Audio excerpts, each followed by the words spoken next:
Hello दोस्तों, आज आपके सामने नई वीडियो लेके आ रहे हैं। हमारे चैनल सुमन क्लासेस में आपका स्वागत है। पिछले वीडियो में पार्ट 2 में हमने पाठ्यक्रम के कुछ टॉपिक लिए थे जिन पे हमने चर्चा की थी। आज हम पाठ्यक्रम का पार्ट 3 एक नया वीडियो आपको देने जा रहे हैं और इसमें जिन टॉपिक पर हम चर्चा करेंगे उनमें हमारा जो टॉपिक है वो है पाठ्यक्रम निर्माण के आधार। पाठ्यक्रम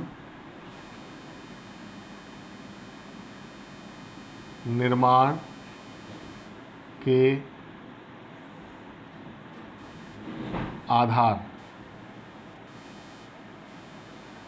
दोस्तों, पाठ्यक्रम को हमने विस्तार पूर्वक चर्चा की है।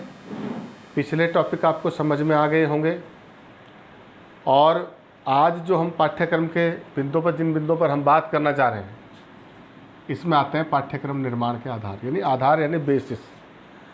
जिन बुनियाद पे, जिन आधारों पे हम पाठ्यक्रम का निर्माण करते हैं, आज हम उन पे चर्चा करने वाले हैं। तो ये बहुत ही महत्वपूर्ण है और इन्हें आप ध्यान से समझिए और ध्यान दे करके इस पर विचार कीजिए। आपका बहुत अच्छे से समझ में आएगा। बिंदुवार हम इसके आधारों पर चर्चा करते हैं। आधार का मतलब जो बेसिस होता है, जिन बातों को ध्यान में रख करके पाठ्यक्रम का निर्माण किया जाता है उन्हें हम पाठ्यक्रम का आधार कहते हैं। ऐसे बिंदु कौन कौन से हैं इन पर हम चर्चा करेंगे। नंबर 1, पहले ऐतिहासिक आधार।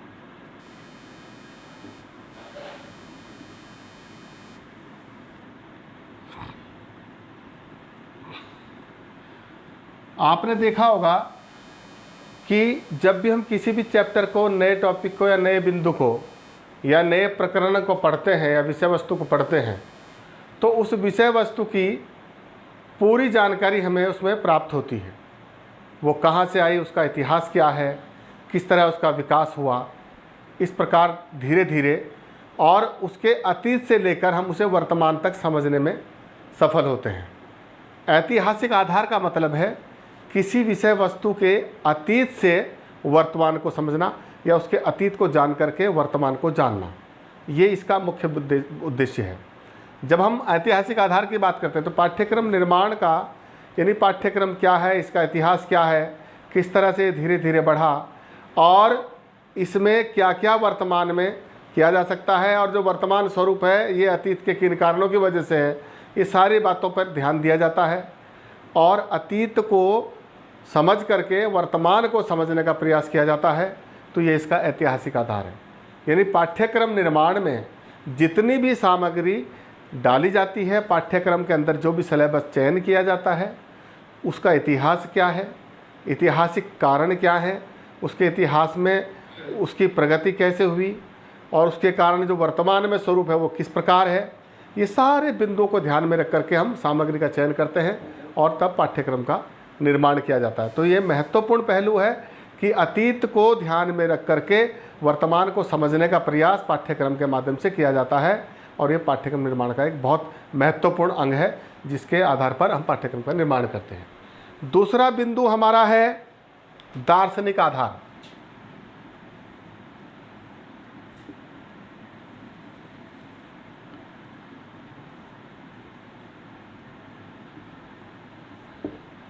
अब दर्शन, क्योंकि दर्शन माने देखना, यानी देखना इन दृष्टि से नहीं देखना बल्कि ज्ञान की दृष्टि से देखना, बहुत दूर दृष्टि से देखना, यानी भविष्य को जानना और भविष्य की चिंता करना।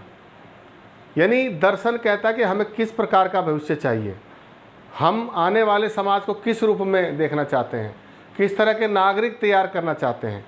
ये जो दृष्टिकोण है ये दर्शन हमें प्रदान करता है और दर्शन ही इस बात की चिंता भी करता है कि किस प्रकार का भविष्य बनाने के लिए किस प्रकार की शिक्षा दी जाए, शिक्षा में क्या क्या समाहित किया जाए कि हमारा भविष्य इस प्रकार का बने, यानी जिस प्रकार का हम बनाना चाहते हैं।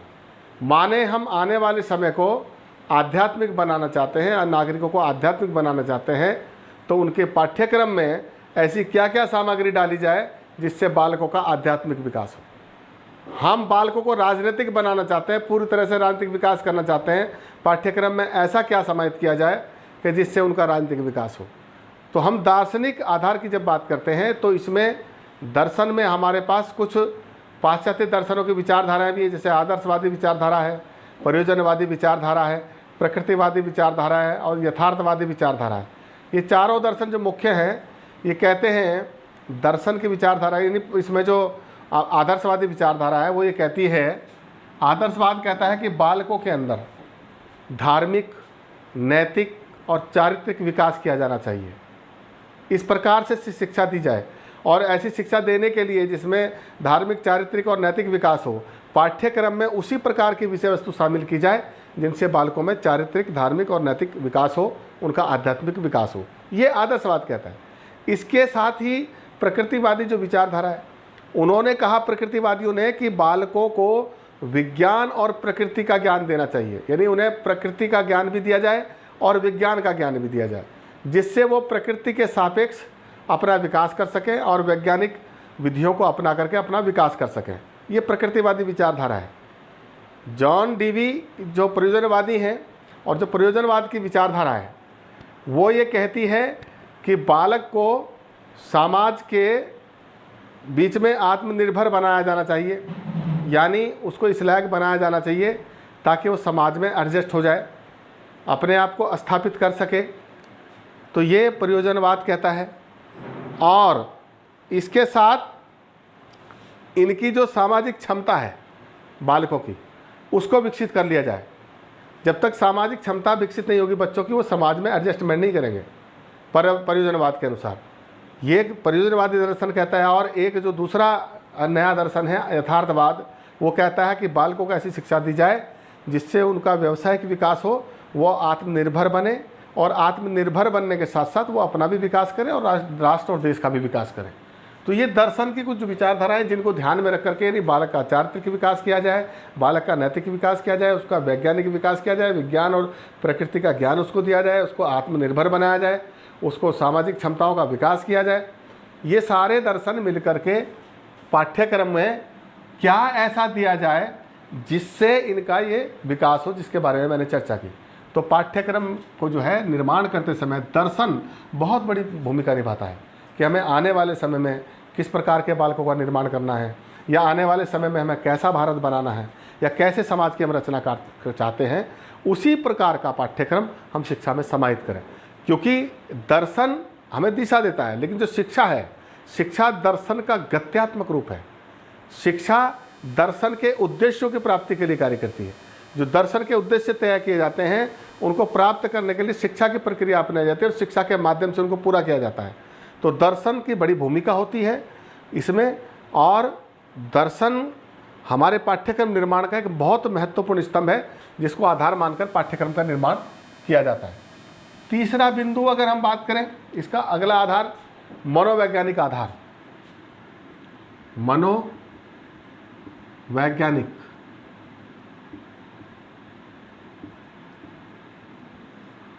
आधार, यानी जो पाठ्यक्रम बनाया जाए। मनोविज्ञान आज पूरे दुनिया में जब से शिक्षा मनोविज्ञान का विकास हुआ है, बालकों को बाल केंद्रित शिक्षा मिल रही है और इससे उनका बहुत अच्छी तरह बौद्धिक और मानसिक विकास भी हो रहा है।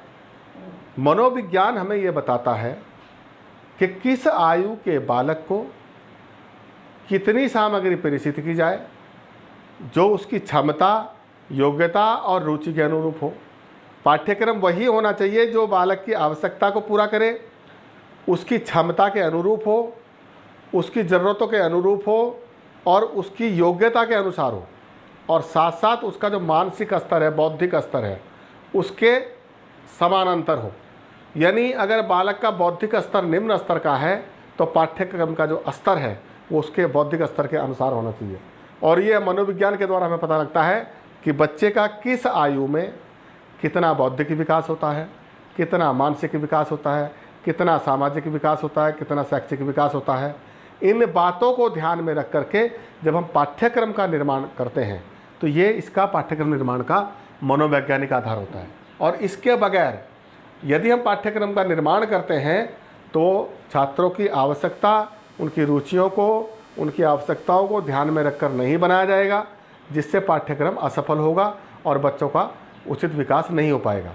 तो मनोविज्ञान, क्योंकि ये बहुत महत्वपूर्ण है बालकों के व्यवहार को समझने के लिए, उनकी आवश्यकता को समझने के लिए, उनकी क्षमताओं को समझने के लिए, इस बात का जानकार आदमी जब तक, इसलिए जब भी पाठ्यक्रम बनाया जाता है तो उसमें मनोवैज्ञानिकों की सलाह ली जाती है, दार्शनिक उसमें रहते हैं और इतिहासकार रहते हैं, ये सब लोग बैठ कर के चिंतन मनन करते हैं, तब पाठ्यक्रम का निर्माण होता है। इसके अलावा एक अगला जो हमारा आधार है वो है वैज्ञानिक आधार।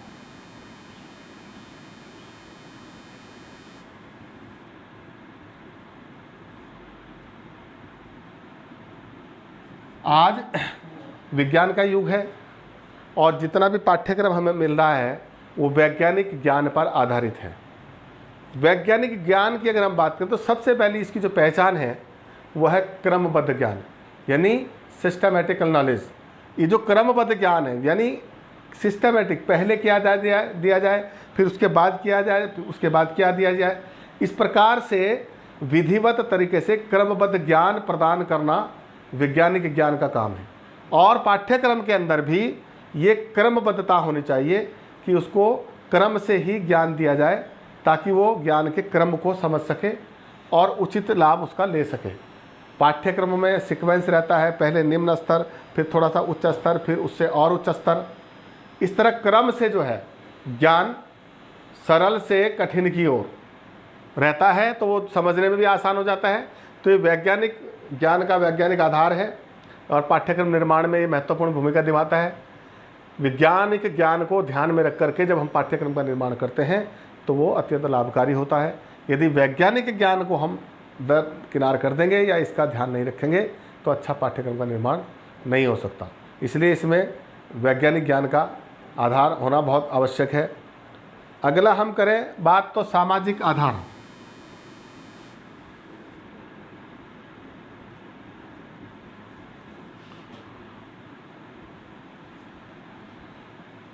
बालक एक सामाजिक प्राणी है और जो पाठ्यक्रम बनाया जा रहा है उसका केंद्र ही बालक है। और ये बालक इस पाठ्यक्रम को पढ़ने के बाद फिर वापस समाज में जाएगा।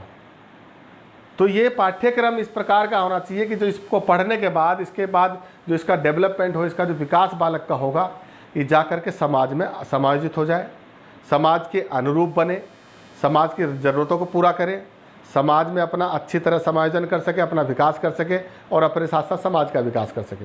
लेकिन ये तब होगा जब पाठ्यक्रम में सामाजिक ज़रूरतों को, सामाजिक आवश्यकताओं को और समाज की परंपराओं को, रीतियों को, रिवाजों को, नियमों को और कानूनों को ध्यान में रख करके पाठ्यक्रम का निर्माण किया जाएगा।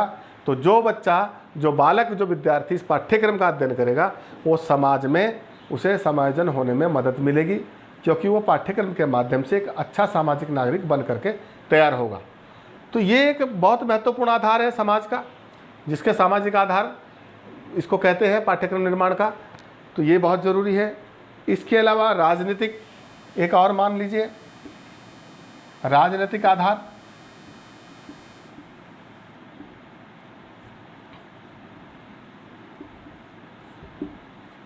क्योंकि हमारे देश में लोकतांत्रिक व्यवस्था है और हम लोकतांत्रिक देश में रहने वाले लोग हैं, तो जाहिर सी बात है इस देश के नागरिक इस देश की राजनीति, कानून व्यवस्था को समझने वाले होने चाहिए। और ये सब जो लोकतांत्रिक व्यवस्थाएं हमारी है, इस लोकतांत्रिक व्यवस्था का ध्यान हमें पाठ्यक्रम में भी रखना चाहिए। पाठ्यक्रम ऐसा हो जिसमें लोकतांत्रिक व्यवस्था हो, कक्षा शिक्षण में लोकतांत्रिक व्यवस्था हो और जो इसको पढ़ने वाला छात्र है वो लोकतंत्र को समझ सके और लोकतंत्र के अनुसार अपना जीवन जिए। अच्छा राजनीतिक नेतृत्व करने वाले व्यक्ति तैयार हों, अच्छी राजनीति करने वाले लोग तैयार हों और देश की राजनीति को समझकर देश और राष्ट्र को और दुनिया को एक नई दिशा दे सकें, ऐसे नागरिक हम तैयार करेंगे।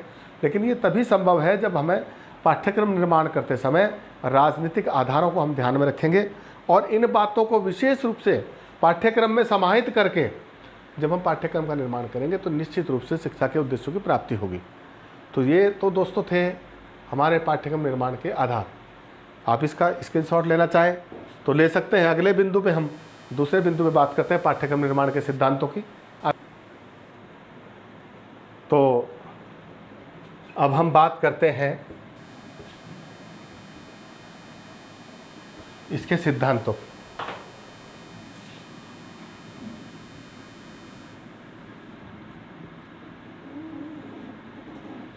पाठ्यक्रम निर्माण के सिद्धांत। अभी तक हम बात करते हैं इसके आधारों की, यानी पाठ्यक्रम निर्माण के जो आधार थे, जिन बातों को ध्यान में रख करके, जिनकी बुनियाद मान करके हम इस बिल्डिंग को खड़ा कर रहे थे। अब ये जो सिद्धांत यानी नियम है, इनमें किन किन बातों का ध्यान रखा जाना चाहिए, जिन सिद्धांतों और नियमों को ध्यान में रख करके हम पाठ्यक्रम का निर्माण करते हैं, उन्हें हम पाठ्यक्रम निर्माण के सिद्धांत कहते हैं। और इन सिद्धांतों पर हम एक नज़र डालेंगे। तो हम इस पर अगर नज़र डालें तो क्रम से हम इस पर बात करेंगे। नंबर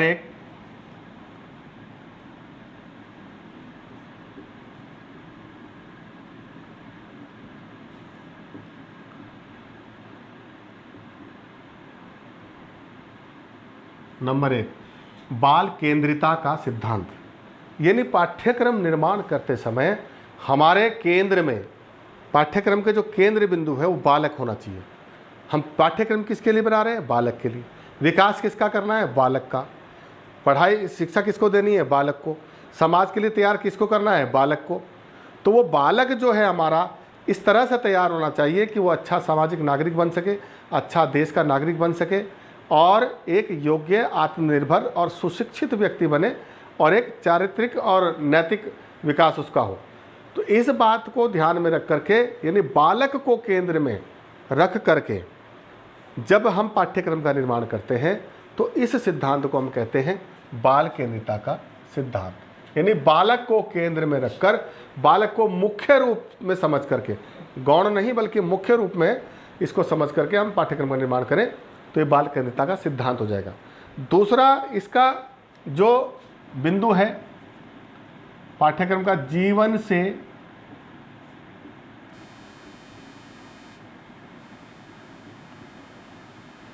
संबद्धता का सिद्धांत।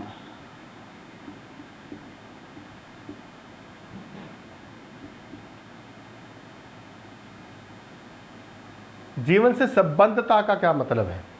जो पाठ्यक्रम हम बना रहे हैं, बालक को जो सामग्री हम देने वाले हैं, बालक के लिए जो पढ़ने के लिए, अध्ययन करने के लिए जो विषय वस्तु हम पाठ्यक्रम में शामिल करने जा रहे हैं, उसका संबंध कहीं ना कहीं मानव जीवन से होना चाहिए। यदि वो सामग्री मानव जीवन से संबंधित नहीं है और मानव जीवन में काम आने वाली नहीं है तो इस पाठ्यक्रम का कोई अर्थ नहीं रह जाएगा। इसलिए पाठ्यक्रम का निर्माण करते समय ये ज़रूरी है कि ये ध्यान रखा जाए कि जो भी पाठ्यक्रम में सामग्री या विषय वस्तु या पाठ्य वस्तु डाली जाए या जिसका चयन किया जाए वो मानव जीवन से संबंधित हो, मानव उत्थान से संबंधित हो, जिससे मानव का कल्याण हो, तभी वो एक सफल पाठ्यक्रम बन पाएगा। तो ये जीवन से संबद्धता का एक सिद्धांत है जिसे पाठ्यक्रम निर्माण करते समय ध्यान रखना होता है। इसके बाद अगर हम बात करें तो तीसरा एक बिंदु और है जिसे हम क्रियाशीलता का सिद्धांत कहते हैं। इसे कहते हैं क्रियाशीलता का सिद्धांत।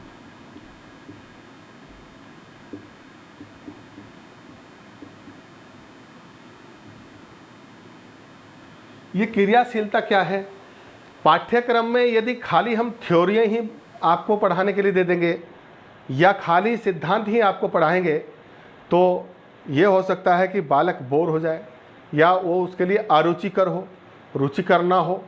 तो पाठ्यक्रम को रुचिकर बनाने के लिए, उसकी अन्य गतिविधियों का और रचनात्मक क्रियाओं का विकास करने के लिए उसमें क्रियाओं का समावेश किया जाता है। विभिन्न प्रकार की क्रियाएं, जैसे खेल कूद हो गया, आपने स्काउट गाइड, एनएसएस, एनसीसी और तमाम तरह की गतिविधियां जो उसको क्रियाशील बनाए रखती हैं, जिससे उसका रचनात्मक विकास हो सके।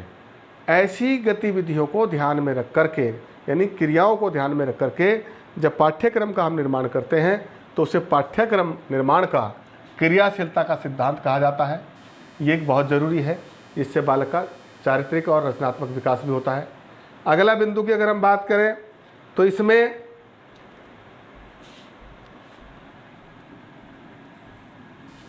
खेल क्रियाएं।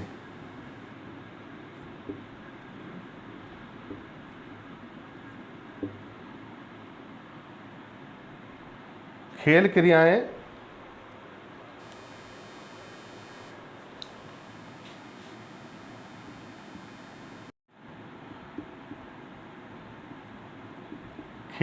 सम्मिलित करने का सिद्धांत या खेल क्रियाओं से संबद्धता का सिद्धांत, दोनों बातें एक ही। खेल क्रियाएं क्यों ज़रूरी हैं? एक तो हमारे बालकों के लिए या छात्रों के लिए शारीरिक विकास बहुत ज़रूरी, तो इसके लिए विद्यालयों के अंदर खेल क्रियाएं, फुटबॉल और योग, कबड्डी, क्रिकेट, दुनिया भर की जो हमारी खेल कूद संबंधी क्रिया हैं उनका समायोजन किया जाता है। और इसके दोहरे लाभ होते हैं कि एक तो ये क्रियाएं इस प्रकार से सम्मिलित की जाती हैं कि कुछ देर पठन पाठन किया, कक्षा शिक्षण किया और फिर खेल क्रियाएं, तो इससे मानसिक रूप से भी थकान दूर होती है, मानसिक रूप से थकान भी नहीं लगती। और बच्चों की जो विभिन्न प्रकार की प्रतिभाएं हैं, किसकी खेल प्रतिभा है, कोई फुटबॉल का खिलाड़ी है, कोई कबड्डी का खिलाड़ी है, उन प्रतिभाओं को निखारने का भी मौका मिलता है। तो ये जो खेल क्रियाएं हैं इनको भी इसमें संबद्ध किया जाना चाहिए पाठ्यक्रम के अंदर। यदि खाली हम उनको लेसन पढ़ाते रहेंगे तो इससे बच्चा अरुचिकर हो जाएगा, उसको पाठ्यक्रम में उसका मन नहीं लगेगा, और मन न लगने के कारण, अरुचिकर पाठ्यक्रम होने के कारण वो उसे अध्ययन नहीं कर पाएगा, जिससे पाठ्यक्रम के उद्देश्यों को प्राप्त करने में असफलता हासिल होगी।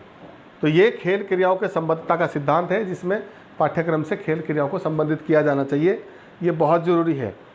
और अगला बिंदु अगर हम देखें तो ये है सांस्कृतिक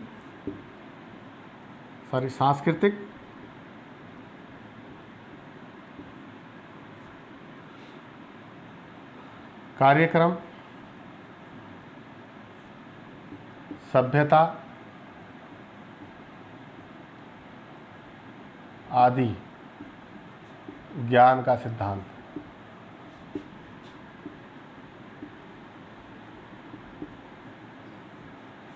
यानी कि विद्यालय के अंदर छात्रों को जो है उनकी संस्कृति, सांस्कृतिक कार्यक्रम, उनकी संस्कृति, इसमें संस्कृति भी आप इसको कह सकते हैं, सांस्कृतिक कार्यक्रम के साथ सांस्कृतिक कार्यक्रम, उनकी परंपराएं और सभ्यता आदि का ज्ञान दिया जाना इसलिए ज़रूरी होता है कि जो बच्चा शिक्षा ग्रहण करने के बाद समाज में जाएगा वो समाज की संस्कृति से परिचित होना चाहिए, वहाँ की परंपराओं से परिचित होना चाहिए, किस समाज की क्या परंपराएं हैं, क्या मान्यताएं हैं, उन सब का ज्ञान उसे रहेगा तो उसे समायोजन करने में दिक्कत नहीं आएगी। दूसरी बात, उसके सभ्यता का भी विकास होगा, तो एक सभ्य नागरिक बन सकेगा, एक नैतिक नागरिक बन सकेगा, उसका नैतिक विकास होगा। और इन सब बातों का ज्ञान ना होने के कारण वो समाज में असमायोजित रहेगा, जिससे वो कुंठा का शिकार हो सकता है। तो ये बहुत ज़रूरी है कि पाठ्यक्रम का निर्माण करते समय सांस्कृतिक ज्ञान, उसकी संस्कृति का संरक्षण, उसकी सभ्यता का विकास, उसकी सभ्यता का ज्ञान और उसके तमाम जितने भी सांस्कृतिक और सामाजिक पहलू हैं उन सब का ज्ञान उसे करा दिया जाए, ताकि वो आगे जा कर के समाजित हो। और इस सब की आवश्यकता पाठ्यक्रम निर्माण के समय, जब हम पाठ्यक्रम निर्माण करते हैं तो उस समय इन बातों का ध्यान रख करके पाठ्यक्रम निर्माण किया जाता है, इसीलिए इसका सिद्धांत कहते हैं। अगला बिंदु अगर हम बात करेंगे तो अगला बिंदु जो हमारा है अनुभवों की पूर्णता का सिद्धांत। अनुभवों की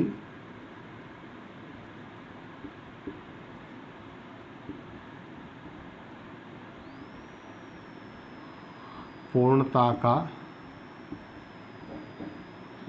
सिद्धांत। अब ये अनुभव क्या है, एक्सपीरियंस क्या है?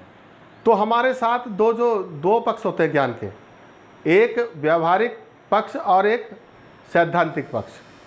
विद्यालय के अंदर कक्षा शिक्षण में हमें सैद्धांतिक ज्ञान दिया जाता है, लेकिन कक्षा के बाद जितनी भी गतिविधियां होती हैं वो सब हमारी व्यवहारिक पक्ष होते हैं ज्ञान के, और उनमें व्यावहारिक ज्ञान के द्वारा ही हमें अनुभव प्राप्त होता है।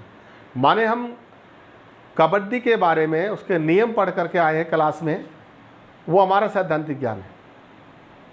या हमने क्रिकेट के नियम कक्षा शिक्षण में क्लास में टीचर द्वारा पढ़ ली है, किस तरह क्रिकेट खेला जाता है, क्या इसके नियम होते हैं, लेकिन ये तो सैद्धांतिक ज्ञान हो गया। जब उसका व्यावहारिक ज्ञान की बात आएगी तो उसके लिए जब हम कक्षा से बाहर आकर फील्ड में खेलेंगे, वहाँ उन नियमों को अप्लाई करेंगे, तो असली अधिगम जो है, वास्तविक जो अधिगम है जिसको हम लर्निंग कहते हैं, वो हमारी वहाँ पर होती है, जो हमारे व्यवहारिक ज्ञान का पक्ष है। और इस व्यवहारिक ज्ञान के द्वारा यानी जब हम क्रियाएं करते हैं तो इनसे उत्पत्ति होती है अनुभवों की। तो ये जो अनुभवों की पूर्णता है, ये भी ध्यान रखा जाना चाहिए पाठ्यक्रम के समय कि जो सामग्री हमें सैद्धांतिक रूप में दी जाती है, जो हम बालकों को परोस रहे हैं सैद्धांतिक ज्ञान, वो व्यवहारिक रूप से भी उन्हें कराया जाए और जिससे उनके अंदर अनुभवों की पूर्णता आ जाए। क्योंकि अनुभव स्थायी ज्ञान होता है, अनुभव से ज़्यादा परिपक्वता आती है छात्र में। तो इसलिए पाठ्यक्रम निर्माण के समय अनुभवों की पूर्णता का सिद्धांत का ध्यान रख करके पाठ्यक्रम का निर्माण किया जाता है। ये एक इसका बहुत महत्वपूर्ण फैक्टर है। और एक जो अगला इसका बिंदु है वो है आदर्श आचरण की प्राप्ति का सिद्धांत। अब ये बालकों में आदर्श आचरण की प्राप्ति कैसे होगी?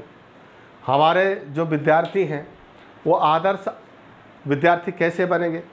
उनके अंदर आदर्श भावनाओं का विकास कैसे होगा? ये तब संभव है जब पाठ्यक्रम में आदर्शवादी विचारधाराएं या ऐसे हमारे प्रकरण या ऐसे विषय वस्तु शामिल की जाए जिनसे छात्रों का ये विकास हो, उनके अंदर आदर्शवादी विचारधाराएं हैं, उनका चारित्रिक नैतिक विकास हो, उनमें मूल्यों की वृद्धि हो। तो इस बात को ध्यान में रख करके पाठ्यक्रम का निर्माण किया जाता है। तो ये भी एक पाठ्यक्रम निर्माण का महत्वपूर्ण सिद्धांत है, इसको ध्यान में रख करके पाठ्यक्रम का निर्माण किया जाता है। अगले बिंदु की अगर हम बात करें तो अगला बिंदु है उपयोगिता का सिद्धांत। यदि हम बात करें क्या है ये उपयोगिता का सिद्धांत? उपयोगिता का सिद्धांत माने हमने विद्यालय में 10 साल तक कोई पाठ्यक्रम पढ़ा, डिग्रियां ले ली, और वो जब हम पढ़ाई छोड़ करके अपने घर पे जाते हैं, वापस समाज में जाते हैं, तो वो पढ़ाई ना तो हमारे घर में काम आ रही ना समाज में काम आ रही है, तो उस पढ़ाई का कोई महत्व नहीं रह जाता। तो पाठ्यक्रम हमारा ऐसा होना चाहिए कि जिस पढ़ाई को हम करें, जो हम सीखें स्कूल में, जो विद्यालय में हम सीखें, वो हम जब घर पे जाएं तो हमारे घर में और समाज में और राष्ट्र के सबके काम आए, और हम जो छात्र उसका अध्ययन करें वो स्वयं आत्मनिर्भर बने, उसको स्वयं के जीवन में काम आए, तो ही उसका लाभ है। तो यानी यदि पाठ्यक्रम उपयोगी है तो वो ठीक है, यदि पाठ्यक्रम उपयोगी नहीं है तो वो अच्छा पाठ्यक्रम नहीं है। इसलिए पाठ्यक्रम निर्माण करते समय उपयोगिता के सिद्धांत का ध्यान में रखा जाना बहुत आवश्यक होता है। इसलिए पाठ्यक्रम निर्माण का ये महत्वपूर्ण सिद्धांत है, इसमें पाठ्यक्रम की उपयोगिता का ध्यान रखा जाता है। ये बहुत ज़रूरी है कि पाठ्यक्रम उपयोगी हो। और एक दूसरा इसमें अगला बिंदु मैं आपको बताऊं तो ये है भावी जीवन से संबद्धता का सिद्धांत। अभी यहाँ पर थोड़ा आप हो सकता है कंफ्यूज हो, क्योंकि एक ऊपर लिखा है जीवन से संबद्धता का सिद्धांत और यहाँ हम लिख रहे हैं जीवन से संबद्धता का सिद्धांत, लेकिन भावी जीवन। इन दोनों बातों में अंतर है। अंतर इस प्रकार से है कि जो पाठ्यक्रम में जो भी कुछ हो वो जीवन से संबंधित हो, एक तो ये बात हुई। और दूसरी बात ये कि भावी जीवन यानी आने वाला समय, आने वाले समय में हमारी क्या क्या ज़रूरतें हो सकती हैं। 10 साल बाद या 15 साल बाद जब बच्चा इस पाठ्यक्रम को पढ़ के समाज में जाएगा तो समाज तब तक कैसा बदल चुका होगा, क्या क्या तब की ज़रूरतें होंगी, तब की आवश्यकताएं क्या क्या होंगी। तो यदि ये पाठ्यक्रम आने वाले जीवन से संबंधित नहीं होगा, भावी जीवन से संबंधित नहीं होगा, तो बालक के लिए लाभकारी नहीं होगा। क्योंकि वो 10 साल तक जिस पाठ्यक्रम को पढ़ेगा, उसके बाद जब वो नए समाज में जाएगा और तब तक पता चला कि वहाँ समाज बदल गया, वहाँ की परंपराएं बदल गई, दूसरा ही युग आ गया, और जो आपने पढ़ाई की वो आपके किसी काम नहीं आ रही है, तो पाठ्यक्रम आपका बेकार हो जाएगा। इसलिए पाठ्यक्रम ऐसा होना चाहिए जो नागरिक के या बालक के या छात्र के भावी जीवन यानी आने वाले जीवन से भी संबंध रखता हो, और वो उसके जीवन में आगे 10 साल 20 साल बाद भी काम आए। तो ये बहुत महत्वपूर्ण है कि भावी जीवन में संबद्धता इसकी हो। और अगले अगर हम इसके 2-3 सिद्धांतों की बात करें, और तो इसमें एक चीज़ और, इसका आप देखिए नंबर 10 पे लचीलेपन का सिद्धांत। लचीलेपन का सिद्धांत यानी पाठ्यक्रम में लचीलापन नहीं होना तो फिर ये दिक्कत करता है। लचीलापन कहते हैं हार्ड एंड फास्ट नहीं, ये नहीं कि एकदम इसको पूरा दबाव से कि इसको आपको करना ही करना है। थोड़ा बहुत पाठ्यक्रम में लचक होनी चाहिए। लचीलापन होता है तो बालक को आसानी रहती है। जितना ही पाठ्यक्रम लचीला होगा बालक को समझने में सुविधा होगी। लचीलेपन से मतलब व्यवस्था से। बहुत हार्ड एंड फास्ट करेंगे, बालक को ज़्यादा दबाव आप डालेंगे, कहीं बच्चा किसी चीज़ को नहीं कर पा रहा है, कोई चीज़ को समझ में नहीं आ रही है, 10 चीज़ें समझ में आ रही है, एक नहीं आ रही है, तो कोई बात नहीं, चलेगा। लेकिन बहुत सारी चीज़ें उसको ज़बरदस्ती समझाने का प्रयास किया जाएगा तो ऐसा पाठ्यक्रम भी ठीक नहीं है कि जी इसको समझाना ही समझाना है। उससे बालक पे मनोवैज्ञानिक असर पड़ सकता है, उसका मानसिक रूप से वो विक्षिप्त हो सकता है। इसलिए उस पर दबाव में दिक्कत आ जाएगी कि ज़्यादा दबाव डालेंगे बच्चे पे। तो लचीलेपन इसमें थोड़ा बहुत होना चाहिए।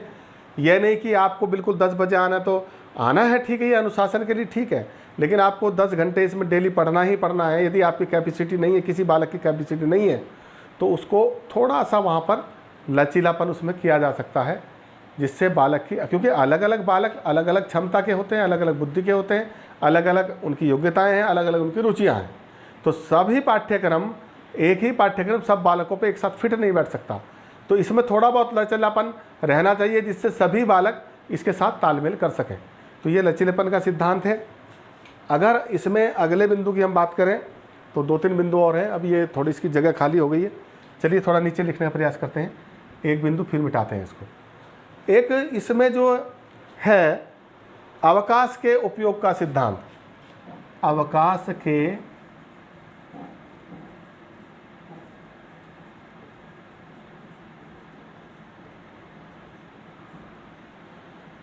उपयोग का सिद्धांत। पाठ्यक्रम में यह भी ध्यान रखा जाना चाहिए कि जब विद्यालयों में या स्कूलों में, कॉलेजों में अवकाश हो, ऐसे समय का छात्र किस रूप में उपयोग करें। तो उनके लिए व्यवस्था रहनी चाहिए पाठ्यक्रम में कि वो उसमें होमवर्क किस तरह से करें या क्या क्या कर सकते हैं जिससे वो उसमें लगे रहें और उनका समय बर्बाद ना हो और अपना अध्ययन जारी रख सकें। तो ये बहुत महत्वपूर्ण बिंदु है कि पाठ्यक्रम में इस बात का ध्यान रखा जाए कि छात्र अपने अवकाश के समय को किस तरह सदुपयोग कर सकें और उसका अधिक लाभ उठा सकें। इन बातों को ध्यान में रख करके जब पाठ्यक्रम का निर्माण किया जाता है तो वो अवकाश के उपयोग का सिद्धांत कहलाता है। तो इसका आप स्क्रीनशॉट ले लीजिए, मैं इसको मिटाने जा रहा हूँ। अभी 2 बिंदु और हैं, इन पर और चर्चा करेंगे क्योंकि इसमें जगह खाली हो गई है।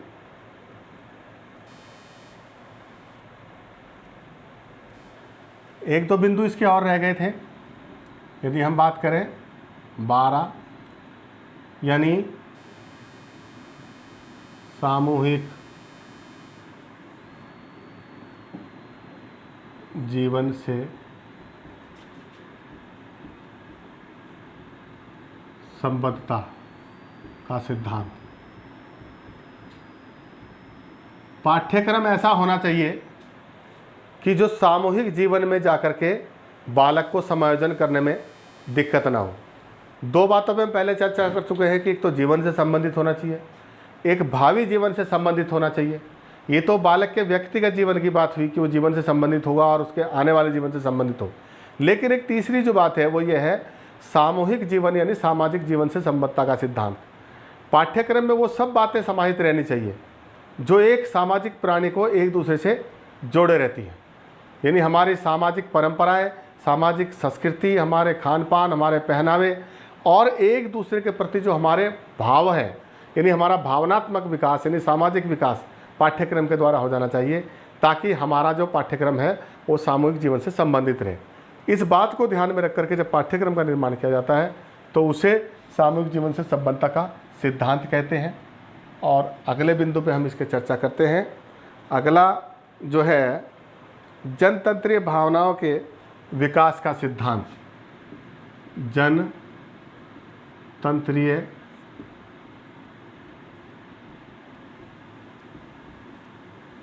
भावनाओं के विकास का सिद्धांत। इसका अर्थ ये है कि हम एक लोकतांत्रिक देश के नागरिक हैं और हमारा संविधान प्रत्येक नागरिक को समान अधिकार देता है। तो कक्षा शिक्षण में, चाहे कक्षा में हो, कक्षा में अध्यापक और छात्र के बीच में लोकतंत्रीय प्रणाली का प्रसार प्रसार रहना चाहिए। एक दूसरे को अपनी बात कहने की आज़ादी रहनी चाहिए। छात्रों को अपने प्रश्न बिना हिचक शिक्षक से पूछने की आज़ादी रहनी चाहिए। ये पाठ्यक्रम में व्यवस्था हो कि हमारा जो पाठ्यक्रम है वो लोकतांत्रिक तरीके से बने और बालकों के अंदर लोकतांत्रिक विचारधाराओं का विकास हो, लोकतांत्रिक भावनाओं का विकास हो। वो दूसरों की भावनाओं का आदर करना भी सीख जाएं और अपनी भी बात लोकतांत्रिक तरीके से रखना सीख जाएं। तो जब इन बातों का पाठ्यक्रम में समावेश होगा और इन बातों को ध्यान में रखा जाएगा तो ये सिद्धांत होगा जनतंत्री भावनाओं के विकास का सिद्धांत। अगली हम अंतिम बात पे अगर चर्चा करें तो एक है विषयों से सहसंबंधता का सिद्धांत। विषयों से सहसंबद्धता।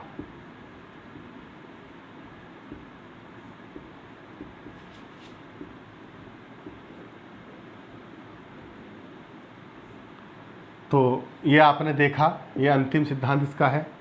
विषयों से सहसंबद्धता की जब हम बात करते हैं तो विषय यानी एक विषय का दूसरे विषय के साथ तालमेल होना जरूरी है।